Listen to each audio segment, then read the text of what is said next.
Ma dernière vidéo avait porté sur la parfumerie fine exclusivement.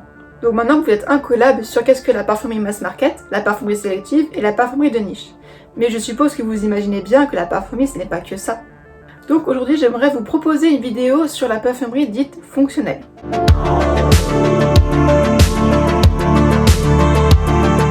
C'est une parfumerie qui concerne tout ce qui n'est pas la parfumerie fine, parfumerie dite alcoolique. En gros, ça concerne tous les produits parfumés du quotidien que nous utilisons tous, mais appliqués sur différents supports. Mais du coup alors, ça concerne quoi la parfumerie technique précisément? Eh bien, ça concerne plusieurs catégories de produits. Je vais commencer par vous parler un peu des produits de soins, comme par exemple les secousses qu'on peut trouver dans votre salle de bain, comme les gels douche, les shampoings, les après-shampoings, les masques, les huiles pour les cheveux, les huiles pour le corps, les crèmes pour le corps, les crèmes pour le visage, les crèmes pour les mains. Même certains dentifrices sont parfumés, vous savez. Ça peut concerner aussi également les maquillages, comme par exemple les rouges à lèvres ou certaines poudres de produits sont parfumées. Comme par exemple Too Faced qui fait ses palettes qui sont parfumées au chocolat ou à la pêche. Mais ça ne concerne pas uniquement les produits de soins. La parfumerie technique ou fonctionnelle concerne également les produits qu'on utilise pour la maison, comme le plus connu est la lessive ou les adoucissants, qu'on achète quasiment exclusivement pour le parfum d'ailleurs. Vous êtes tous d'accord avec moi qu'en général, on achète surtout une lessive parce qu'elle sent bon, non?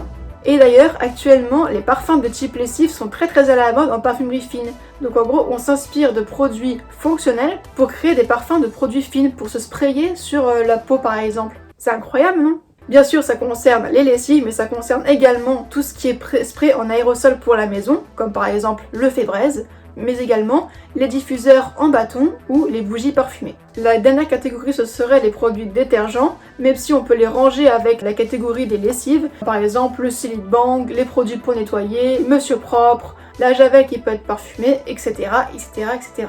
Mais la question qu'on peut se poser, c'est est-ce que c'est plus contraignant de formuler pour un shampoing ou pour un parfum de parfumerie fine? Bien sûr, la réponse est oui. De manière générale, l'alcool est un composé qui va assez peu interagir avec les composés du parfum, du concentré de parfum. Contrairement à une base de gel douche, de savon, de lessive ou encore de détergent qui va agir avec les composés et parfois les dégrader et faire accélérer l'oxydation ou encore la dégradation du parfum. C'est encore plus contraignant du coup qu'une parfumerie alcoolique où il se passe quasiment rien. Là, le parfumeur, qui est donc appelé en général un parfumeur fonctionnel ou un parfumeur consumer selon certaines boîtes, va avoir encore plus de challenge. Si je prends le cas des lessives par exemple, ça va être encore plus challengeant parce qu'il va falloir que le parfum reste stable non seulement dans le temps, mais également avec les températures que va atteindre la machine à laver au moment du cycle. Mais il va falloir également qu'il reste stable avec la base, qui donc a des vertus nettoyantes qui peuvent parfois dégrader le parfum. Il va falloir aussi que le parfum reste sur le linge une fois qu'il est sec, et parfois même jusqu'à plusieurs semaines. Donc le parfumeur-consumer a toutes ces conditions à mettre en œuvre pour pouvoir faire un bon parfum, pour faire une bonne lessive qui va se vendre. Et sinon, à votre avis, qu'est-ce qui rapporte le plus d'argent? La parfumerie fine ou la parfumerie fonctionnelle? Imaginons que votre parfum c'est la petite robe noire de chez Guerlain. Combien de flacons vous achetez à l'année? 1, 2, 3 si vraiment vous en mettez beaucoup, alors que les paquets de lessive, combien vous en achetez? Mais combien vous achetez de bouteilles de gel douche en un an? Et oui, la parfumerie fonctionnelle rapporte également beaucoup plus d'argent que la parfumerie fine. Tout simplement parce qu'en fait, ils vendent beaucoup plus de kilos de concentré de parfum que pour la parfumerie fine. Et c'est tout à fait normal parce que la vente de lessive et de gel douche est beaucoup plus importante que la vente de parfum. Mais pourtant, vous vous dites que même si vous achetez votre bouteille de gel douche beaucoup plus souvent dans une année qu'un flacon de parfum, le prix est quand même beaucoup moins élevé. Parce qu'entre un flacon à 50€ et une bouteille de gel douche à 2,50€, c'est quand même pas le même prix, on est d'accord? Le prix du concentré de parfum dans un gel douche est en général beaucoup moins élevé que dans un parfum de parfumerie alcoolique. Et du coup, c'est quand même beaucoup plus rentable pour l'industrie de manière générale. Et je ne vous parle même pas de la galère des bougies parfumées. En effet, en plus de devoir être extrêmement diffusive, on brûle tout simplement le parfum.